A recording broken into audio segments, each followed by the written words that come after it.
Buenas hermanos, que é Roberto Simões, site O Contemporâneo, e eu tô aqui para fazer mais um vídeo. É uma espécie de perguntas, mas não foi uma pergunta, foi mais uma indignação que eu recebi. Na verdade, que eu recebo há pelo menos uns 15 anos, desde que começo a estudar o yoga por essa vertente que não é exegética, que se debruça sobre textos, e nem medicamentosa, né? Terapêutica.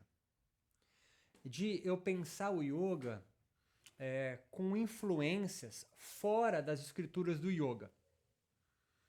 Então, as minhas principais influências para pensar o yoga, pelo menos de uns 8 anos para cá, têm sido os filósofos monistas, ou não duais, se você preferir, da tradição dita ocidental. Então, eu venho bebendo de Spinoza e antes dele, os pré-socráticos, aí Nietzsche, Bergson, que é um espinosista, e é muito claro, pelo menos em mim hoje, nos meus textos, as minhas falas, Deleuze e Guattari. E eu vou utilizar eles por quê? Porque bebi muito, já li muito do Vedanta Advaita, o Advaita, textos tântricos, né? Shivaístas, portanto, que vão explicar essa forma não dual do yoga. Mas confesso que sempre tive muita dificuldade, né? É uma limitação cognitiva minha, talvez. Mas eu comecei a traçar um correlato por essa minha dificuldade dos textos clássicos do yoga, ou escrituras sagradas do yoga, com esses filósofos ocidentais. Qual a diferença da filosofia que nasce no Ocidente, né, com os gregos, e das filosofias ditas orientais? Vamos pensar nos indianos para a gente não ficar no pensamento colonial e que Eduardo Said vai colocar tanto, chamado orientalismo. Os textos filosóficos indianos, eles não têm uma contextualização, ou tão clara assim, de quem os escreveu, de qual escola os escreveu, é, de quem é o autor, né? Textos variam de 1000 anos, né? Qual o problema disso? O problema disso é que a gente não consegue contextualizar do pensamento onde vem, a gente consegue pensar uma coisa ali, uma aqui. Estou falando de uma dificuldade minha. Quando eu vou ler um texto de um filósofo como Spinoza, eu sei onde ele nasceu, eu sei mais ou menos os livros que ele leu, eu sei por que ele foi expulso da sinagoga, e as influências no qual ele teve, assim como Nietzsche. E outra coisa, há muitos outros autores que batem em cima dele, então você consegue traçar as críticas ao pensamento dele. E você então não fica convertido ao pensamento. Isso é muito difícil de não acontecer com os intérpretes e comentadores de textos do Tantra, de textos do Vedanta, de textos do Yoga. Dificuldade minha. Então eu fui fazer uma correlação e comecei a pensar o yoga não dual, no qual sempre me apraz, mas um yoga não metafísico, com esses autores. Então fui construindo um tipo de yoga, uma forma de pensar yoga. Então eu penso yoga, com a expressão Deleuze e Guattari, como uma máquina de guerra. Por quê? Porque eu penso yoga, por isso o nome yoga contemporâneo, eu não estou interessado no yoga antes dos védicos chegarem, no yoga da floresta, do yoga da Índia, hoje ou antiga, o yoga do Suriname, yoga da Austrália. Eu estou preocupado no meu yoga, porque é onde eu vivo. Não dá para transplantar, importar um yoga indiano de hoje para o Brasil sem sofrer adaptações, novas adaptações, reinvenções, inovações. Isso para mim não é uma deturpação. Isso é uma adequação para o yoga fazer sentido. A gente pega então Hermógenes, vai fazer uma correlação com o espiritismo kardecista. Por quê? Porque os reencarnação, karma, corpos sutis já estava interpretado pelos espíritas kardecistas. De Rose vai fazer com as escolas místicas esotéricas europeias, Rosa Cruz, maçonaria. Alguns textos indicam até a aproximação com religiões afro, mágicas. Prembaba vai fazer com uma religião nativa do Brasil, Daime. Isso não é uma deturpação, isso é uma nova construção. Ah, eu não gosto do Swastika, eu não gosto do Yoga Terapia, eu não gosto do Wake and Love. Cria o seu, brother. O problema é seu, vai fazer análise. Eles não vão deixar de existir porque você não gosta. Ou melhor ainda, você não tem o direito de aniquilar o pensamento do outro porque é diferente do seu, porque você não gosta. Isso é um pensamento de uma criança com 8 anos. Então, o que eu fui fazer? Eu fui pensar o yoga a partir de outros autores e penso o yoga, então, não como uma tradição, uma escola, um método imaculado e perfeito de si mesmo. Eu dei um passo para trás, saí das caixas no qual eu fui formado. A minha tradição é de Kaivalyadama, de Kuvalayananda, o yoga científico. Adoro, lindo, tanto que eu estou indo mais além, eu fiz pós-doutorado da tradição do que eu faço. Mas eu não me converti. Então eu penso yoga como uma máquina de guerra. Significa o que isso? Um termo do Deleuze de Guattari. Porque eu estou contextualizado num tipo de sociedade que não é dos védicos, que não são dos indianos antigos, do Yoga Sutra de Patanjali, ou dos yogis medievalistas natas, Sampradaya, blá blá blá. Ou do yogi da floresta hoje, que vive lá, não sei o quê. Mas numa sociedade capitalista neoliberal. Então eu fui pensar um yoga máquina de guerra porque é uma máquina porque ela produz algo. Ela produz o quê? Ela produz linhas de fuga criadoras. O yoga no nosso contexto, ele é mercadológico. Então, por mais que você invente tipos de yoga, você vai buscar um yoga antigo, ele vai pisar aqui, ele vai se tornar um brand. Ele vai se tornar uma marca que vai replicar outros yogis a pensar como aquela marca, porque ela é original. Então, pensando o yoga com a máquina de guerra, você pensa os yogas que existem aí e pensa, ele está gerando linhas de fuga criadoras de nova forma de viver, de nova forma de se vestir, de nova forma de se pensar, de novos yogas, de novas vidas? Ou está sendo um replicador de um tipo de yoga? Porque se for um replicador de um tipo de yoga, vai servir para quem o criou. Yogananda serve para Yogananda. Shivananda Yoga serve para Shivananda. Iyengar Yoga serve para Iyengar. Se não estiver criando novas formas de Iyengar, Shivanandar, sei lá, porra que você quer chamar isso. E quando que eu quero dizer com multiplicar e criar linhas de fuga criadora? Para fugir dessas mercadorias no qual o yoga se transforma. Então você é formado de um tipo de yoga. E não adianta achar que você é formado em várias, então você está formado em várias. Agora a pergunta é, por mais que eu não tenha apreço no sentido de querer praticar o Swastika Yoga do De Rose, o Yoga Terapia do Hermógenes ou o Wake and Love do Prembaba, muito menos. Mas sem sombra de dúvidas, são 3 formas de se pensar o yoga. O meu tesão não é por Prembaba, por Hermógenes ou por De Rose. Por mais que eu admire o quê? Admire a força criadora que eles tiveram. E condeno, critico, sou ácido, muitas vezes cínico, coisa que eu não gostaria de ser tanto, mas sou. Por quem replica estas formas de yoga criadoras dos seus mestres, ou mentores, ou influenciadores, com uma forma perfeita. Mesmo que venha da Índia, não importa.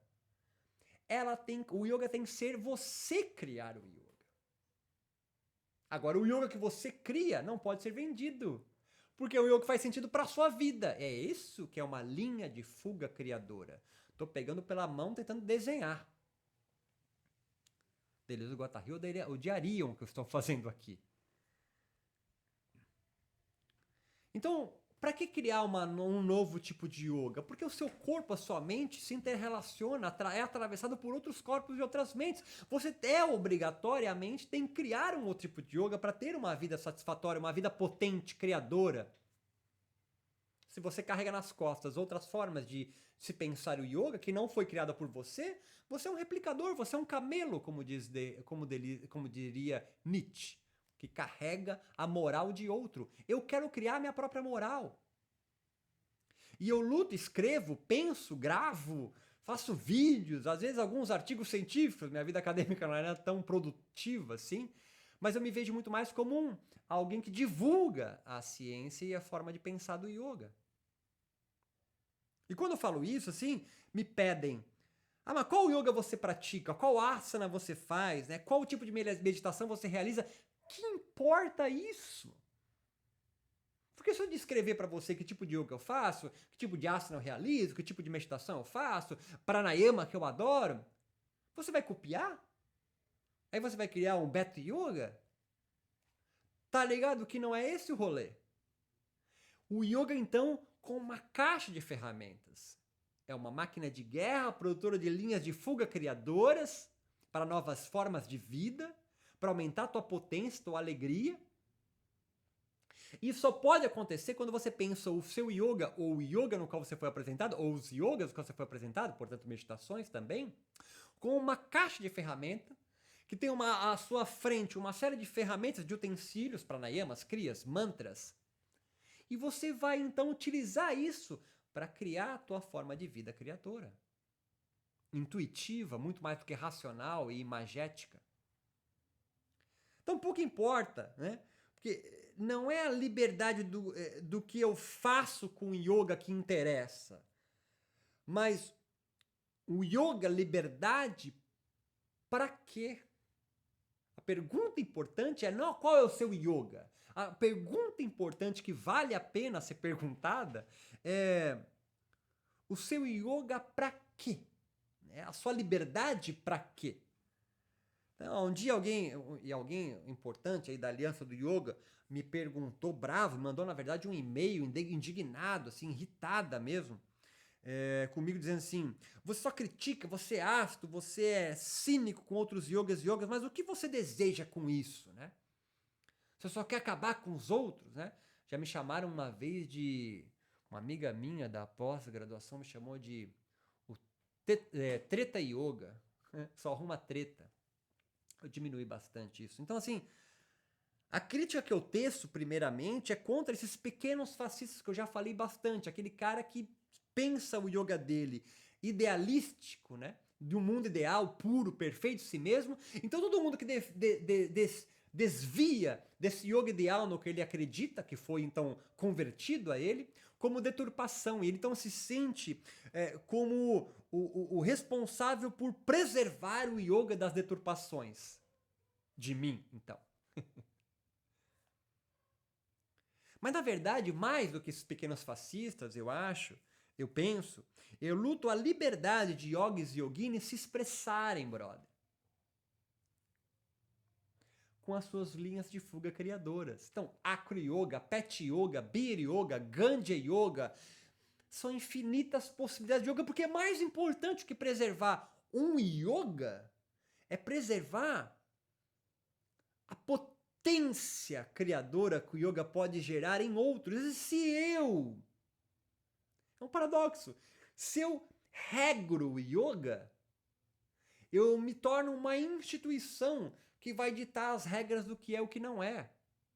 Então a minha crítica a alguns yogas e yogis, no qual eu já fiz muito a uma outra vida, talvez com 26, 27 anos, agora com 46 bem menos, mais cansado de ficar brigando das mesmas coisas, eu luto e argumento contra esses pequenos fascistas, traz assim: de onde vem seu yoga? Por que você acha que ele é original? É esse tipo de crítica pentelha que eu sempre fiz que irritou tanto essa moça, né? Há muito tempo atrás, já faz muito tempo que eu estou lembrando dela aqui. Então, assim, de forma mais simples, antes do yoga estão os seres humanos que poderiam utilizar o yoga nas suas vidas de forma plena. Não para ter diplomas de tipos de técnicas que aprendeu, mas para criar uma nova forma de vida para ela. E essa forma de vida nova não dá para ser vendida. Só se criar um método libertador, né? Tipo um método Paulo Freire, um método que liberta os outros das formas de pensar. E o yoga, então, é só um, é só um mecanismo, né? É só uma caixa de ferramentas, é uma máquina de guerra. Esse é o rolê. Guerra contra quem? Contra as institucionalizações do yoga, que vendem. E se eu vou vender meu yoga tem que ser muito foda. Não pode ser mais um yoga. Então, por que existem vários yogas? Porque, cara, existem infinitos seres humanos, corpos e mentes. Então, se tem um yoga só, significa... Então, quem se adequa a ele, se adequa. Quem não se adequa é de outra casta? Outra casta? O yoga é universal. Então, quantos tadasanas existem? Infinitos tadasanas.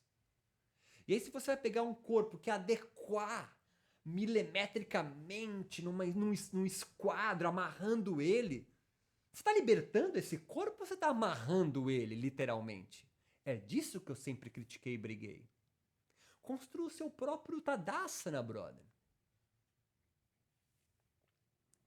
Então há infinitas possibilidades, né? O yoga, então, é um veículo para libertar vidas e não para aprisionar. Espero que tenha me feito mais claro aí para as pessoas que não estão entendendo lufas que eu estou fazendo, lendo aí textos nada a ver, né?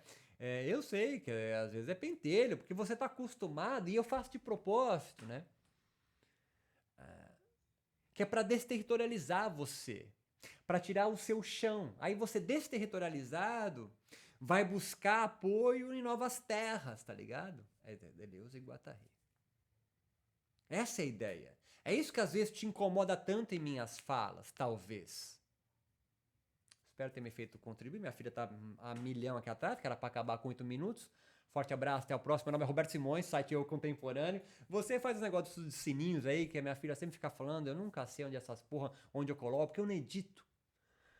Me acompanhe no site eucontemporâneo.com se quiser saber um pouco mais. Eu tenho blog lá, textos meus, eu tenho um podcast com aulas de graça lá e muitos áudios para você acompanhar.